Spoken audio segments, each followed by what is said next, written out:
السلام عليكم ورحمة الله وبركاته. الفيديو اللي فات كنا بنتكلم على الموظف أو صاحب العمل إن هو يقدر يركب عربيته بمقدم 0%.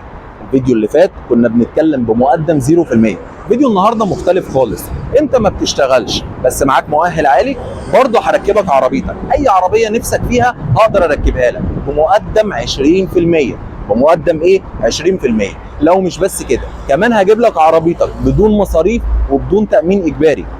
ركز معايا، هجيب لك عربيتك بدون مصاريف وبدون تامين اجباري في تراست موتورز. اي عربيه نفسك فيها هنقدر نوفرها لك. هسيب لك رقمي على الشاشه، كلمني وما تترددش. لو عايز تيجي تنورني في المعرض، انا موجود في اول سوق السيارات القديم على محور شينزو ابي على طول. تعال المعرض واسال على رائد القاضي.